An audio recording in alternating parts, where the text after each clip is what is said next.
Hello and welcome to another episode of my podcast, Lena Speaks, where we talk about language, confidence, growth, and becoming the best version of ourselves, one word at a time. I'm your host, Lena, and today we are diving deep into a topic that I'm deeply passionate about: how to speak English confidently. I wasn't always the girl with the mic. I wasn't always confident, especially not in English. In fact, English used to terrify me. I went to a school where we studied in our native language. English was a subject we learned from books, not a language we spoke freely. Whenever the teacher asked a question in English, my heart would race. I would look down, hoping she wouldn't pick me. And when she did, I'd fumble, my voice would shake, and sometimes I'd even go blank. I still remember the laughter once when I pronounced a word wrong. It hurt, and it made me feel small. But today, here I am, speaking to you in English, confidently and lovingly. How did that happen? What changed? That's what I want to share with you today, not just my story, but also practical steps you can take, starting today, to speak English with confidence. Because if I can do it, so can you. So let's begin with the first and most important truth. Confidence doesn't come from being perfect. It comes from showing up even when you're not. One of the biggest mistakes English learners make is waiting until they know enough before they speak. That day never comes, because language is not something you perfect and then perform, it's something you practice by using it. I used to think I had to memorize all the grammar rules, remember the perfect sentence structure, and have the right vocabulary. But you know what I learned over time? People don't listen for your grammar, they listen for your message. They care more about what you are saying than how perfectly you say it. So let's take that pressure off. You don't need to be perfect. You need to be present. You need to be bold enough to try. The first step I took toward confidence was talking to myself in English. Yes, it sounds funny, but it worked wonders. I would walk around the house describing what I was doing. I'm making tea. Now I'm sitting down. I need to clean my room today. These were simple sentences, but they trained my brain to think in English. And once you start thinking in English, speaking becomes natural. I also began mirror speaking, standing in front of the mirror and talking to my reflection. I would pretend I was having a conversation. I practiced greetings, introductions, and small talk. I watched my expressions, my body language. It made me comfortable with the sound of my own voice in English. Then, I started recording my voice. I'd pick a topic, my favorite movie, my daily routine, or a memory, and speak for 1 or 2 minutes. I'd listen back and notice my pronunciation, my pauses, my energy. At first, it was awkward. I didn't like how I sounded. But I kept going. Week after week, my voice grew steadier, my thoughts more organized, and my confidence stronger. You don't need fancy tools. Your phone's voice recorder is enough to become your best speaking coach. One day, I listened to a recording and thought, wow, that actually sounds good. That was a turning point. Another big lesson I learned was to focus on phrases, not just words. You see, we don't speak in individual words. We speak in chunks. Instead of learning the word, help, I learned the phrase, can you help me with this? Instead of memorizing, hungry, I learned, I'm feeling really hungry today. These phrases made me sound more natural. They also gave me ready-to-use sentences, which boosted my fluency and confidence. I didn't have to think from scratch every time I spoke. I had a toolbox of real, useful expressions. Of course, listening played a big role in my journey.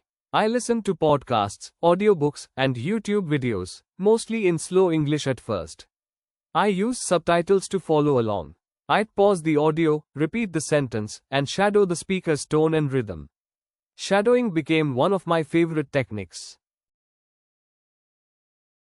It's when you listen to a sentence and repeat it immediately, trying to match the pronunciation, speed, and tone. It's like becoming the speaker for a moment. It's powerful because it trains your mouth and brain to work together, just like native speakers do. Over time, I began to sound more natural, more fluent, and yes, more confident. But let's not forget the emotional side of speaking English. Many learners feel shy, nervous, even ashamed. I did too. I thought people would judge me. I thought I wasn't good enough. But you know what changed that? A mindset shift. I began to believe that I had something to say, that my thoughts mattered. I stopped seeing English as a test and started seeing it as a bridge. A bridge to connect with people, stories, opportunities. I reminded myself every day that mistakes are not failures, they're signs that I'm trying. And trying is how we grow. There's one more important step I took, creating speaking opportunities. I joined English learning groups online. I found a language partner through an app. I joined Telegram voice chats where people just talked in English for practice. I volunteered to speak during online classes. Each time, I was scared. My heart beat fast. But I reminded myself, this is how I grow. This is my moment. And after every conversation, I felt proud. Not because I was perfect, but because I showed up. And each time I showed up, my fear got smaller. I also used English in my daily life. I changed my phone language to English. I started writing my journal in English. I watched movies, read simple books, and followed English-speaking creators. Slowly, English became a part of my world. It stopped feeling like a foreign language and started feeling familiar. When I thought in English, I could speak in English. When I lived in English, I began to shine in English. Let's talk about confidence hacks that worked for me. First, posture. I realized that standing tall and smiling while I spoke made me sound more confident, even if I didn't feel that way inside. Second, breathing. Taking a deep breath before speaking helped calm my nerves.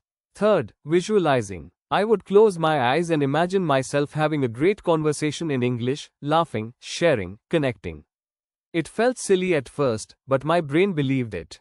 And slowly, I became that version of myself. I also followed the 3 sentences a day rule. Every day, I wrote and spoke 3 new sentences. Over a month, that's 90 new sentences. It kept me consistent and gave me a sense of progress. I did 1-minute talks every morning too. I'd pick a topic and speak for 60 seconds without stopping. It built fluency and made me comfortable with speaking spontaneously. Another fun exercise I did was the yes and game. I'd start with a sentence, I went to the market. Then I'd add, yes, and I bought apples. Yes, and I met an old friend. Yes, and we had coffee. I kept going. It was a great way to stretch my creativity and thinking in English. And most importantly, it was fun.